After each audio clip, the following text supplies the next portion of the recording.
కన్నప్ప సినిమాకు కలెక్షన్స్ బాగా వస్తున్నాయని మంచు విష్ణు ఆనందించేలోపే ఈ సినిమా కాంట్రవర్సీల వైపు అడుగులు వేస్తుంది.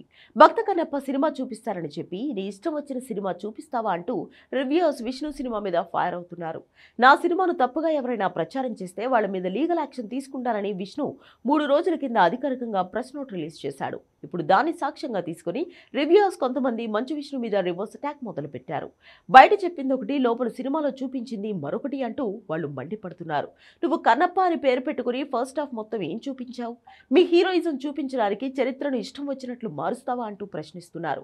సినిమా మీద తప్పుగా ఎవరైనా మాట్లాడితే లీగల్ యాక్షన్ తీసుకుంటారని చెప్పిన మంచు విష్ణు ఇప్పుడు సినిమాను తప్పుగా తీశాడు. మరి ఆయన మీద ఎలాంటి లీగల్ యాక్షన్ తీసుకోవాలి అని వాళ్ళు అడుగుతున్నారు. కృష్ణరాజు గారు తీసిన భక్త కన్నప్ప సినిమా ఎలా ఉంటుంది, ఈ రోజు నువ్వు తీసిన కన్నప్ప సినిమా ఎలా ఉంది అని నిలదీస్తున్నారు వాళ్ళు.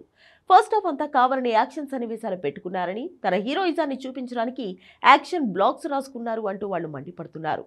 తిన్నడు అనే ఒక బోయవాడు దేవుడు అంటే నమ్మకం లేనివాడు అత్యంత శివభక్తుడిగా ఎలా మారాడు అనేది ఈ సినిమా కథ.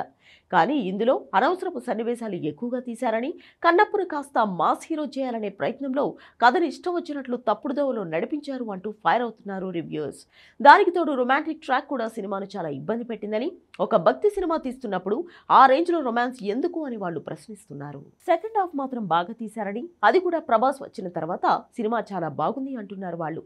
ఒక్క ముక్కలో చెప్పాలంటే ఈ సినిమాను ప్రభాస్ కాపాడాడు అని, పెద్దనాన్న మీద ఉన్న అభిమానంతో ఆయన తీసిన భక్త కన్నప్పను మళ్లీ విష్ణు తీస్తున్నాడన్న అభిమానంతో ఈ సినిమాలో ప్రభాస్ నటించాడని, కాను మంచు విష్ణు మాత్రం కేవలం తన ఇమేజ్ హీరోయిజం చూపించడానికి ఈ కథను వాడుకున్నాడు అంటూ వాళ్ళు ఫైర్ అవుతున్నారు. సినిమాలో భక్తి కంటే ఎక్కువ యాక్షన్ సన్నివేశాలు ఉన్నాయని, కన్నప్ప రియల్ లైఫ్లో నిజంగా అలాంటి సీన్స్ ఉన్నాయా లేదంటే తప్పుడు కథను చూపించారా అంటూ వాళ్ళు విష్ణు అండ్ టీంను ప్రశ్నిస్తున్నారు. ఏదేమైనా కన్నప్ప చుట్టూ ఈ అనుకోని కాంట్రవర్సీ రావడం కాస్త ఆశ్చర్యాన్ని కలిగిస్తుంది. మరి దీని నుంచి సినిమా ఎలా బయటపడుతుందనేది చూడాలి.